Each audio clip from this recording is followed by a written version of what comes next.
Before we get started with this video, we just want to say that if you're loving all this daily creepy content for what is, let's be honest, the best time and season of the year, then consider supporting us over on Patreon. Despite lots of our videos not being ad friendly, we have no support only tier on Patreon, so even at the lowest tier, which is just $2 a month, you get access to all of our exclusive documentaries. That includes The Murderous Minds, Minds of Madness, and all the standalone documentaries. We've always wanted to keep it fair. We don't have Patreon to make a ton of money.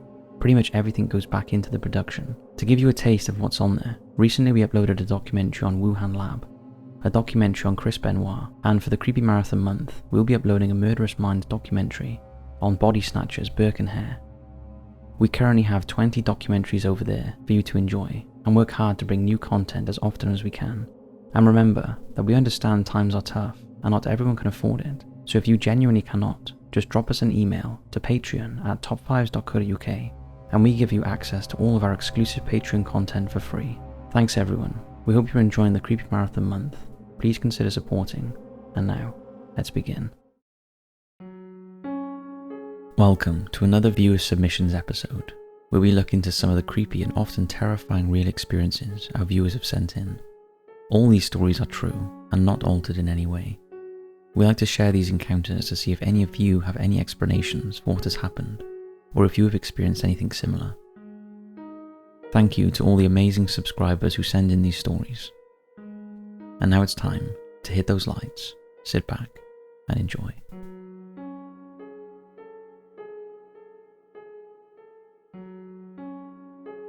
Black Eyes, No Body. It all started when Ryan was around 5 years old, and he used to live in a village called Heswall in northwest UK.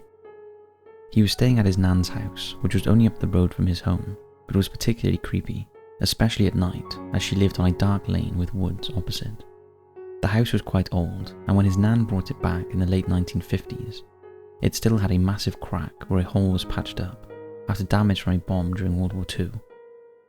Ryan had stayed overnight at the house several times, but this particular night, he woke up in the early hours and went to the toilet. As he walked back to his room, he heard a noise from the bottom of the stairs.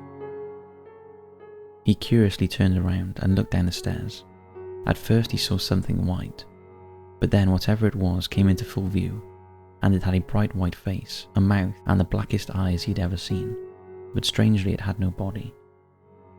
Ryan was terrified and ran into his nan's room and hid under the covers. His nan asked what was wrong, and Ryan told her he had heard a noise. His nan went downstairs to investigate and came back and said it must have been something outside and it was nothing to worry about. After that night, Ryan refused to go upstairs in his nan's house alone, as he always felt like he was being watched. This manifested into him being petrified of looking up or down any stairs, and he often had someone with him just to attempt walking up or down them. As Ryan got older, he would sometimes be sitting on a bus or in school and would feel a hand press on his back, and he'd often find long random scratches appear on his body. The occurrences and fear of stairs lasted until he was around 13 years old, but at night he still felt uncomfortable with the feeling of being watched. Sadly, in 2009, Ryan's nan passed away from cancer at the age of 67, leaving Ryan and his family devastated. And in 2012, he and his family moved into his nan's old house. They lived there for 5 years, during which time Ryan never once looked down the stairs at night, for fear of seeing the face again. Ryan is now 23, and still has nightmares about the face, and as recently as 2 years ago, he would still get bright red scratches appear from nowhere on his arms. However, when he got married, and he and his wife had a baby daughter, the scratches stopped, and he now just has the occasional nightmare, although he is still petrified of wide open spaces and crowds when he is alone, as he gets the feeling he's being watched and hunted down. To this day, the face Ryan saw as a 5-year-old is vivid in his mind, and is the scariest thing he's ever seen, and those black as black eyes are still etched into his memory. Apart from his wife, Ryan hasn't shared this experience with anyone, as he found it so difficult to relive and thought people would think he was crazy, but assures us it was very real, and would love to know if any of you have experienced anything similar.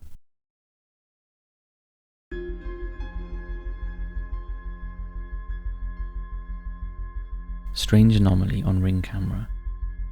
Deborah sent in this next footage. It is from her Ring camera that she had installed about a year ago. We do get sent quite a lot of ring camera footage, mostly of orbs that are likely insects or cobwebs, but this footage is a little different. It doesn't appear to be your typical movement of flying bugs. Deborah has shown the footage to several people, and they have no plausible explanation for what was caught. Take a look.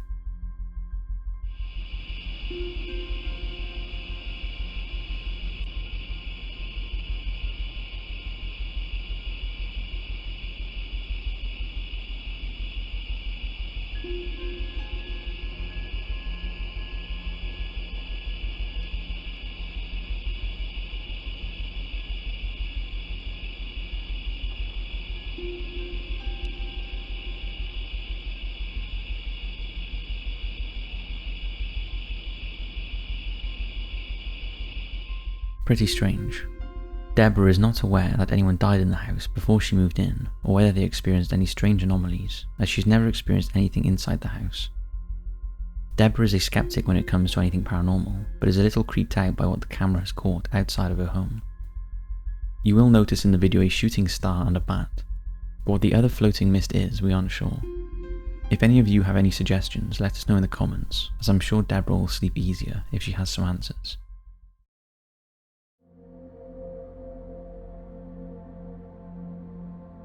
Who was Abby? This next photo was sent in by Stacy. It was taken about 20 years ago when her nephew was a baby. As soon as he could speak, he would talk about Abby, and one of his first words after Mama was Abby. No one in the family was called Abby, neither did they have any friends called Abby. As he grew up, he continually talked about his imaginary friend, and it wasn't uncommon to find him sitting on the floor laughing, talking, and playing with someone that wasn't there. He continued talking to Abby until he was around 8 years old, when he suddenly stopped mentioning her. When this photo was taken, a strange mist was visible above the baby. The family were puzzled, as there wasn't anyone smoking in the room. The temperature in the house was 72 degrees Fahrenheit, and there was no other reason for the mist to appear. They wonder if Abby had anything to do with it. Paranormal investigators are convinced that a swirling fog or ectomist is a sign of a spirit. They are mostly captured in graveyards and can be white, grey, or even black, and sometimes they appear before becoming a full-bodied apparition. Is this what was captured in the baby's photo? We'd love to hear your thoughts.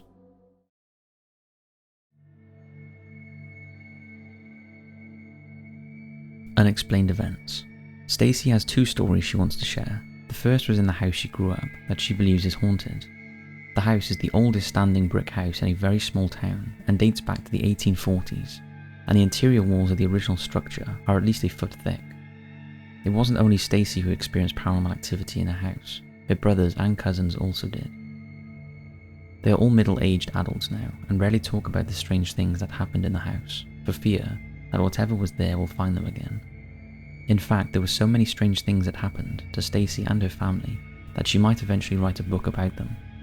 Stacy was very close to her great-grandmother until she had a stroke when Stacy was 14. After that, she was never the same, and when Stacy visited her in the care home, she had to be mentally prepared for her great-grandmother to think she was one of her long-dead cousins, and to pretend not to be creeped out when she talked to little children only she could see.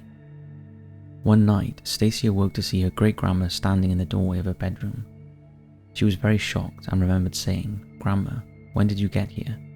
Her grandma replied, "I am going now," and Stacy remembers saying, "Okay, have a good trip," and went back to sleep. At the time, she recalls feeling confused but comforted, as her grandma looked like her old self, not the emaciated shell she'd become since her stroke. The next day, Stacy asked her parents about the visit, assuming they had brought her home, but they kind of mocked her because it was so ridiculous. There was no way her great-grandmother could visit as she was too ill. Stacy was confused as she felt there was very much a man standing behind her great-grandmother and had assumed it was her dad helping her up the stairs. Later that day, Stacy found out that her grandmother had died the very night she had seen her. So was it all just a very vivid dream, or had her great-grandmother come to say goodbye? Stacy's next experience happened almost 25 years later, not in the same house, but this time at her parents' old farmhouse that was located so far in the country you couldn't even see neighbours. At the time, Stacy's dad and her brother were living there alone, and Stacy and her mum were visiting. Just as they were getting ready to leave at around 4 p.m. in the afternoon, they both headed to the bathroom, because it was almost an hour drive back with nowhere to stop. Stacy came out to the bathroom and joined her mum in the entryway by the base of the stairs when they heard as clear as day the unmistakable sound of a little girl giggling. They looked at each other in shock and asked each other whether they heard it. Then both rushed out in a state of bewilderment. Stacy cannot explain what happened, but it felt like a little girl, maybe 6 years old, ran between her and her mum and was giggling as she ran up the stairs. The whole thing lasted around 6 seconds, but both Stacy and her mum got the feeling the little girl was pleased with herself for frightening them, as if she was playing a prank. It could not have been a living person, as they were the only two in the house, as the rest of the family were outside. Stacy cannot explain or dismiss what has happened to her over the years, but has her own thoughts. She likes to think of them as echoes, like when you turn off an old TV and an image remains on the screen, and that we are all powered by electrical impulses and energy that can neither be created or destroyed, only converted to other forms. Stacy is sure we will have the answers in the future, and the idea of her energy being converted and carried on comforts her. Stacy doesn't know how or why these things happened. All she knows is they did.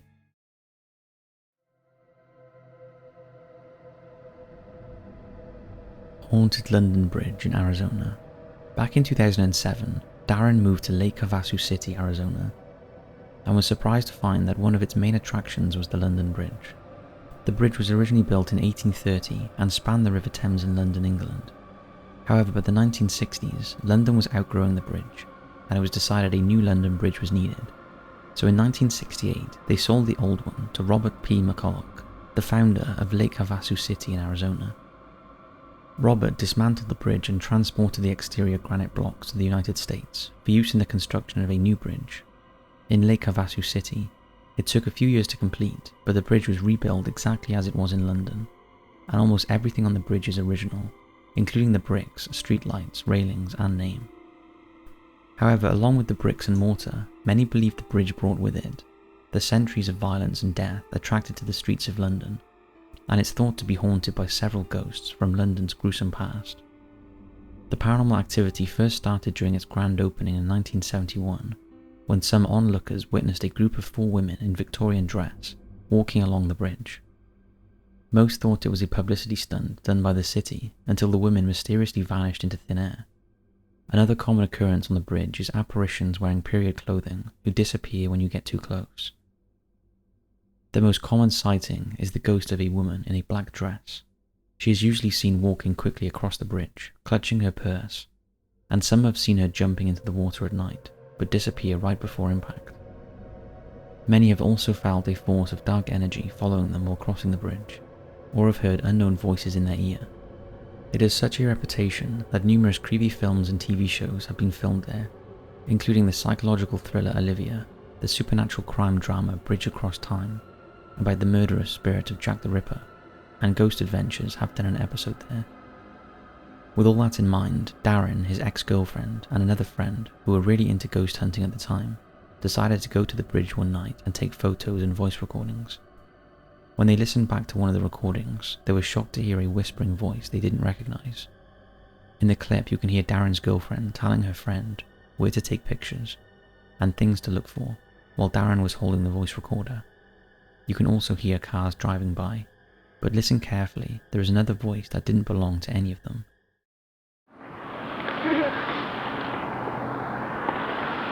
Try to get pictures of these down here. Try to get as many windows as you can. And more space where people could be walking or hiding or sitting.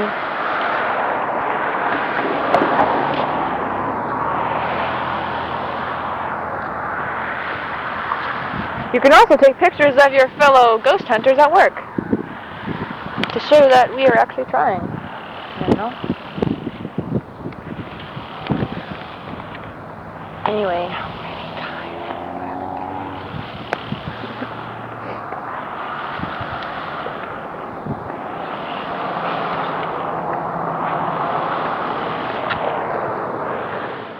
We have to agree, if that wasn't any of the 3 present, and Darren assures us it wasn't, then it's pretty creepy, especially with the history attached to the bridge.